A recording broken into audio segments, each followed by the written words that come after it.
Assalamualaikum warahmatullahi wabarakatuh. Hai anak-anak, bagaimana kabar kalian? Pastikan selalu sehat dan siap untuk menerima pelajaran. Sebelum belajar, jangan lupa membaca doa menurut agama dan kepercayaan masing-masing. Baik, sebelum kita simak videonya, jangan lupa subscribe dan like agar video ini terus berkembang dan memberikan informasi yang bermanfaat. Baik anak-anak, kita akan melanjutkan kembali pembahasan kita mengenai tema 7, kepemimpinan, subtema 1, pemimpin di sekitarku, pembelajaran 3. Tujuan pembelajaran kita hari ini yaitu yang pertama, siswa mampu mengidentifikasi nilai-nilai ketuhanan dalam kehidupan dengan benar. Yang kedua, siswa mampu mengidentifikasi peran Indonesia di ASEAN dalam bidang ekonomi dengan benar. Yang ketiga, siswa mampu mengidentifikasi unsur-unsur pokok dalam pidato dengan benar. Pemimpin yang baik akan memperhatikan kepentingan seluruh anggota yang dipimpinnya. Pemimpin yang baik juga akan selalu mengajak anggotanya berbuat baik. Anak-anak, ayo membaca. Pak Abdi. Pemimpin yang baik adalah orang yang mau terus belajar dari siapa saja. Sebagai ketua RT yang dicintai warganya, Ibu Erika banyak belajar dari Pak Abdi. Beliau seorang lurah kampung Palapa yang letaknya bersebelahan dengan kampung Sehat Melati. Seperti banyak orang lainnya, Ibu Erika terinspirasi atas keberhasilan Pak Abdi menggalang warga untuk menjaga kehidupan beragama dan kerukunan beragama. Seperti yang dirasakan oleh Ibu Erika hari ini ketika menghadiri undangan peringatan Hari Kemerdekaan di Kampung Palapa. Ibu Erika mendengarkan pidato Pak Abdi. Berikut pidato dari Pak Abdi. Warga Kampung Palapa, sudah lebih dari 68 tahun negara kita berdiri mandiri, merdeka dari penjajah. Setiap tahun kita berkumpul merayakannya bukan tanpa tujuan. Aneka lomba dan kegiatan makan bersama adalah bentuk syukur kita atas kebebasan untuk hidup berkarya dan ungkapan terima kasih kita atas jasa para pahlawan yang telah berjuang untuk kemerdekaan ini. Wargaku tercinta, satu hal penting yang tak akan bosan saya sampaikan adalah agar kita selalu menjaga perilaku kita sesuai tuntunan agama. Aneka kegiatan yang kita lakukan dalam memperingati kemerdekaan ini harus selalu kita dasari dengan rasa syukur kita atas anugerah Tuhan. Dengan izin Tuhan Yang Maha Esa, para pahlawan berjuang merebut dan mempertahankan kemerdekaan negara kita. Kini, marilah kita mengisi kemerdekaan ini dengan berbagai kegiatan positif. Semua kegiatan hendaklah kita niatkan sebagai ibadah kepada Tuhan. Dengan begitu, semoga Tuhan meridhoi semua yang kita lakukan. Selamat berpesta memperingati kemerdekaan bangsa wargaku. Semoga Tuhan Yang Maha Esa selalu melindungi dan menuntun langkah kita. Semoga desa kita semakin maju. Semoga seluruh warga semakin makmur dan bahagia. Hati Ibu Erika bergemuruh seiring tepuk tangan seluruh warga yang hadir. Sekali lagi, Pak Abdi memberinya inspirasi. Seorang pemimpin harus selalu mengajak warganya untuk selalu menerapkan nilai-nilai ketuhanan dalam kehidupan sehari-hari. Anak-anak ibu sekalian, ayo kita berdiskusi setelah mendengarkan pidato dari Pak Abdi ini. Kamu telah membaca teks Pak Abdi. Diskusikan jawaban pertanyaan-pertanyaan berikut dengan kelompokmu. Sekali lagi, Ibu beritahu, karena kita hanya belajar dari rumah, anak-anak Ibu bisa diskusikan bersama dengan orang tuanya atau kakak atau abang yang ada di rumah. Baiklah, nomor 1. Nilai-nilai kepemimpinan apakah yang dimiliki Pak Abdi? Jawabannya, agamis, belajar terus-menerus, persatuan dan kerukunan beragama, selalu bersyukur, inspiratif, mampu memberi inspirasi kepada orang lain, motivator, atau mampu memberi motivasi kepada orang lain. Itulah nilai kepemimpinan yang dimiliki oleh Pak Abdi. Pertanyaan nomor 2. Manfaat apa yang diperoleh penduduk dari program atau kegiatan Pak Abdi? Jawabannya, manfaat yang diperoleh penduduk adalah masyarakat merasa tentram, nyaman, aman, kebersamaan antar warga makin kuat, yang pada akhirnya mampu meningkatkan kesejahteraan warga masyarakat. Pertanyaan nomor 3. Apakah Pak Abdi sudah mengajak penduduknya mengamalkan nilai-nilai ketuhanan dalam kehidupan? Jelaskan. Jawabannya, sudah, dengan cara mengajak warganya untuk selalu bersyukur atas nikmat Tuhan yang telah diberikan. Selain itu, selalu mengajak warga masyarakat untuk lebih berperilaku sesuai dengan tuntunan agama. Pertanyaan nomor 4. Apa yang dapat kamu teladani dari Pak Abdi? Jawabannya, selalu bersyukur, semua aktivitas diniatkan untuk beribadah kepada Tuhan Yang Maha Esa, mampu menjaga kerukunan dan persatuan umat beragama. Anak-anak, berdasarkan jawabanmu, buatlah tulisan tentang Pak Abdi tersebut. Kamu juga dapat menggambar sosoknya sesuai imajinasimu. Jawabannya, Pak Abdi adalah seorang pemimpin yang pantas untuk ditiru.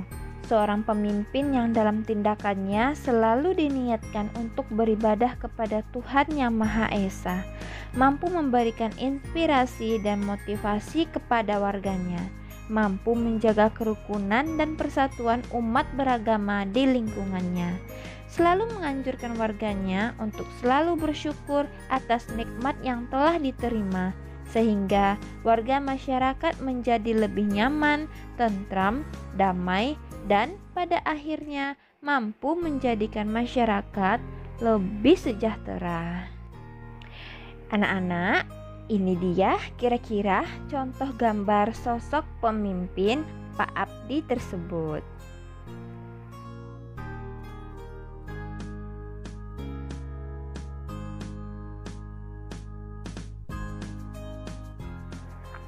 Pak Abdi menunjukkan penerapan nilai ketuhanan dalam masyarakat.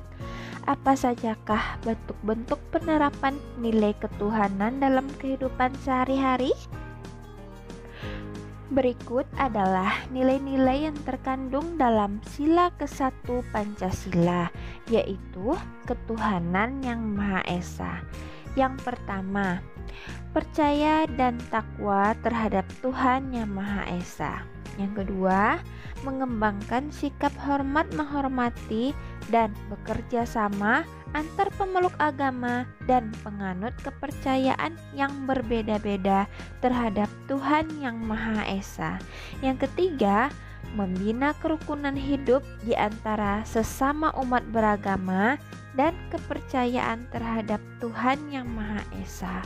Yang keempat, agama dan kepercayaan terhadap Tuhan Yang Maha Esa adalah masalah yang menyangkut hubungan pribadi manusia dengan Tuhan Yang Maha Esa.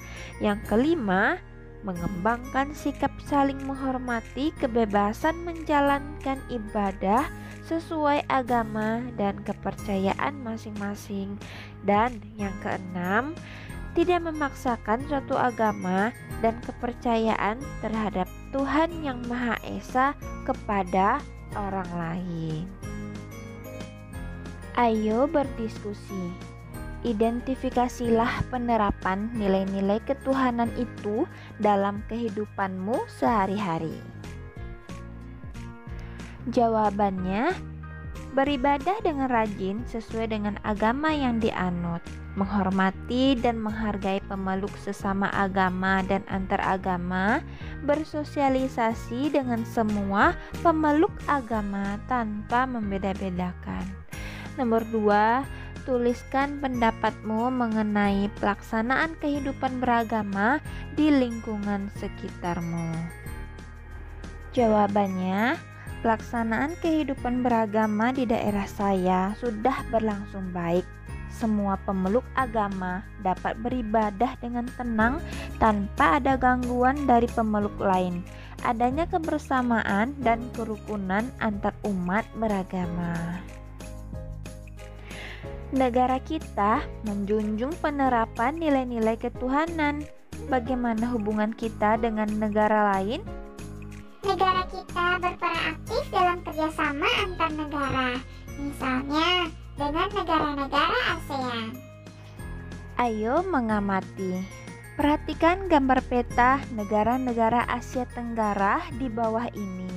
Anak-anak ibu, berikut ada peta negara-negara Asia Tenggara yang merupakan 10 negara ASEAN.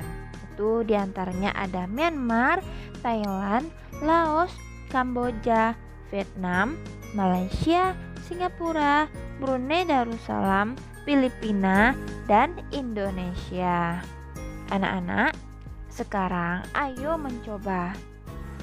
Carilah jawaban pertanyaan-pertanyaan berikut pada buku-buku referensi di perpustakaan sekolahmu. Yang pertama, negara apa saja yang masuk dalam wilayah Asia Tenggara? Jawabannya, Indonesia, Brunei, Kamboja, Timor Leste, Thailand, Filipina, Vietnam, Laos, Myanmar, Malaysia, dan Singapura. Pertanyaan nomor 2, negara apa saja yang masuk sebagai anggota ASEAN? Jawabannya, Indonesia, Brunei, Kamboja, Timor Leste, Thailand, Filipina, Vietnam, Laos, Myanmar, Malaysia, dan Singapura. Pertanyaan nomor 3, apa sumber daya yang menjadi keunggulan tiap negara ASEAN? Jawabannya, Indonesia itu ada kopi, kelapa sawit, karet, teh, tembaga, emas, gas alam, timah, tebu, tembakau, lada putih, kayu lapis, biji logam, dan LPG. Singapura tidak memiliki sumber daya alam, namun memiliki sumber daya dalam bidang jasa seperti perbankan, perdagangan, pendidikan, dan kesehatan. Hal ini dikarenakan letak geografisnya sangat strategis atau jalur pelayaran internasional. Brunei Darussalam itu menjadi keunggulannya adanya sumber daya alam berupa minyak dan gas bumi, kelapa sawit, karet, dan kelapa. Malaysia itu ada kelapa sawit, timah, karet, teh, padi, bauksit, minyak, dan gas bumi, emas, bauksit. Setelah itu ada negara Vietnam, yaitu terdiri dari beras, kedelai, teh, karet, kopi, batu bara, dan minyak bumi. Dan ada negara Thailand, yaitu ada beras, jagung, karet, tebu, timah, tembaga, biji besi, cengkeh, minyak, dan gas bumi, timbal. Laos itu ada pertanian, emas, tembaga dan hasil tambang, kayu dan hasil produk kayu, pakaian jadi. Setelah itu ada negara Kamboja, yaitu terdiri dari karet, beras, kayu, minyak dan gas bumi, batu permata. Myanmar itu terdiri dari tembaga, emas, timah, seng, perak, batu permata, nikel, gas alam, beras, karet. Dan terakhir ada negara Filipina, yaitu ada padi, jagung, abaca, tembaga, emas, perak, dan biji besi. Pertanyaan nomor 4, apa produk yang dihasilkan dan diekspor oleh tiap negara anggota ASEAN? Ke negara mana produk tersebut diekspor? Jawabannya, yang pertama itu ada Indonesia, karet, kopi, tembakau, udang, lada putih, kayu lapis. Negara tujuan ekspornya yaitu ada Belgia dan Luxembourg. Biji logam, aluminium, kayu, bahan makanan. Negara tujuan ekspornya yaitu Jepang. NLPG, negara tujuannya Amerika. Industri parfum, karet, kelapa sawit, negara tujuan ekspornya adalah Prancis. Yang kedua itu adalah Singapura, elektronik dan telekomunikasi, obat, barang kimia, produk penghilangan minyak bumi. Negara tujuan ekspornya Malaysia, Hong Kong, Cina, Indonesia, Amerika, Jepang, Australia, dan Korea. Brunei Darussalam, ada minyak dan gas bumi, kayu, kelapa sawit. Negara tujuan ekspornya Jepang, Australia, Indonesia, Afrika Selatan, dan Amerika. Malaysia itu ada karet, kelapa sawit, timah, minyak bumi, kayu, tekstil. Negara tujuan ekspornya yaitu Cina, Singapura, Amerika, Thailand. Selanjutnya ada Vietnam, beras, kedelai, teh, gula, batu bara, karet, perikanan, minyak mentah. Negara tujuan ekspornya yaitu Cina, Korea Selatan, Jepang, dan Taiwan. Selanjutnya ada negara Thailand, ada beras, jagung, karet, tebu, timah, tembaga, biji besi, cengkeh, minyak dan gas bumi, timbal. Negara tujuan ekspornya yaitu ada Cina, Amerika, Jepang, Malaysia, Hong Kong, Australia, Singapura. Selanjutnya negara Laos itu ada pertanian, emas, tembaga dan hasil tambang, kayu dan produk kayu, pakaian jadi. Negara tujuan ekspornya Thailand, Cina, dan Vietnam. Selanjutnya ada negara Kamboja, yaitu ada karet, beras, kayu, minyak dan gas bumi, batu permata. Negara tujuan ekspornya yaitu ada Amerika, negara-negara Uni Eropa, Thailand, dan Cina. Selanjutnya ada negara Myanmar, yaitu ada beras, tembaga, emas, timah, seng, perak, batu permata, nikel, gas alam, beras, karet. Negara tujuan ekspornya yaitu ada Thailand, Cina, India, Singapura, dan Malaysia. Dan terakhir ada negara Filipina, yaitu ada padi, jagung, abaca, tembaga, emas, perak, biji besi. Negara tujuan ekspornya adalah Cina, Taiwan, Korea Selatan, Amerika, dan Jepang. Pertanyaan nomor 5, apa produk yang diimpor tiap negara ASEAN? Dari negara mana produk tersebut diimpor? Nah, jawabannya yang pertama itu adalah negara Indonesia, terdiri dari mesin dan peralatan, bahan kimia, bahan bakar.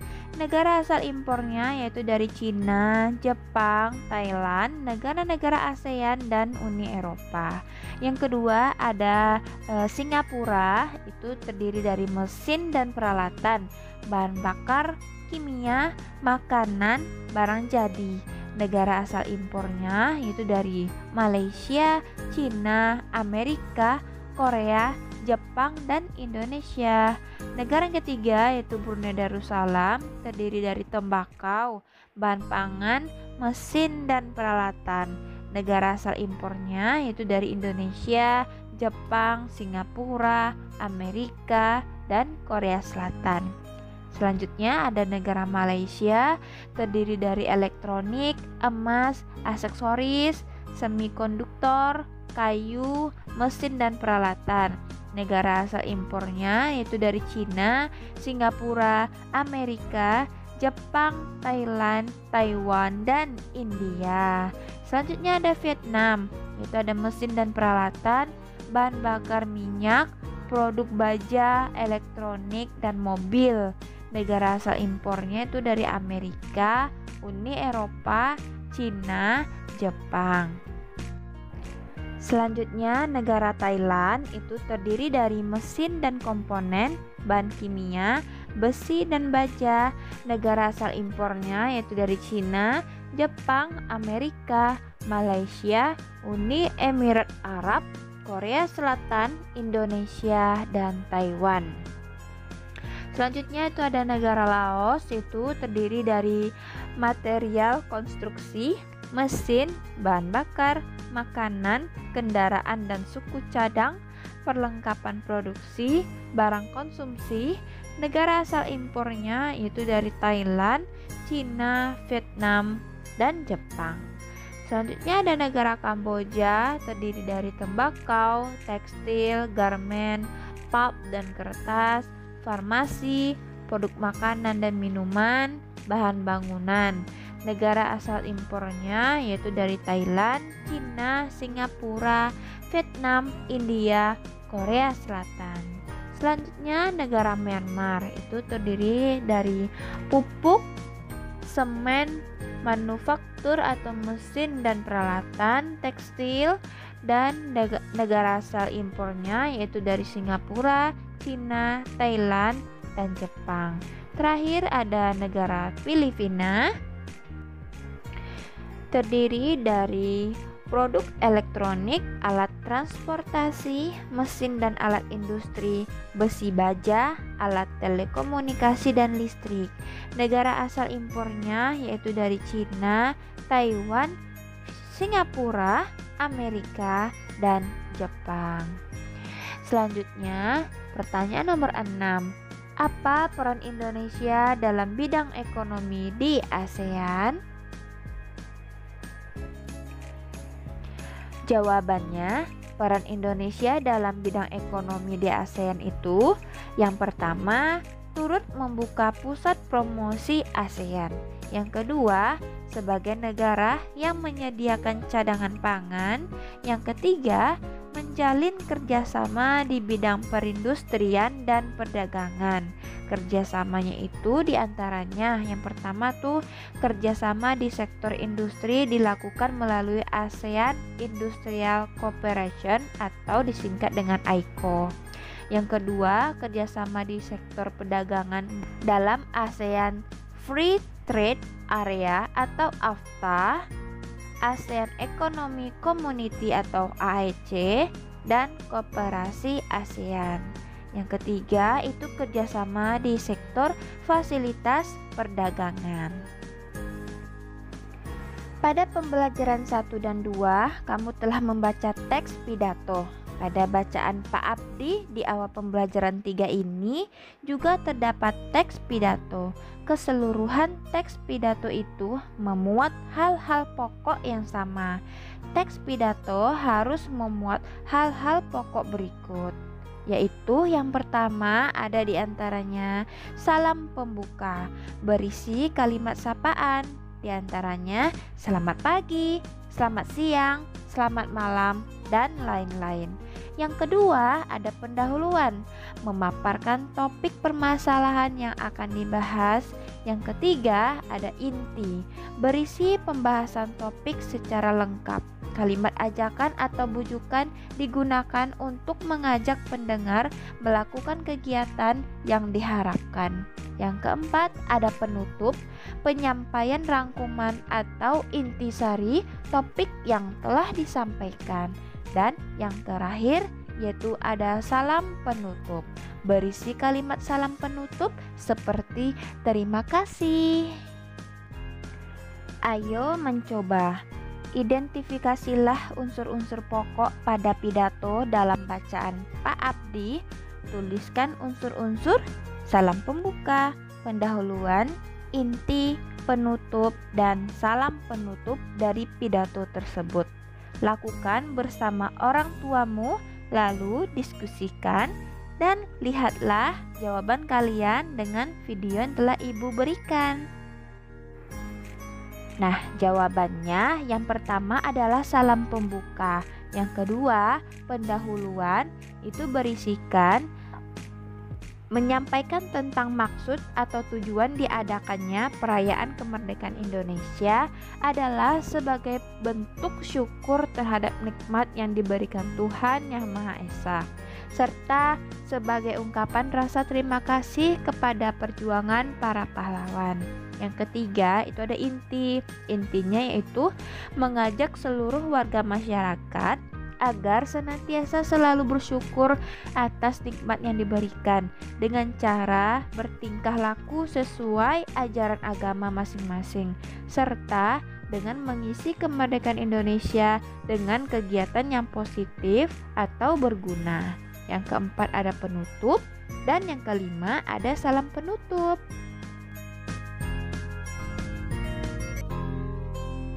Cukup sekian pembelajaran dari Ibu. Mudah-mudahan kalian semua paham. Tunggu video pembelajaran selanjutnya ya. Terima kasih. Wassalamualaikum warahmatullahi wabarakatuh.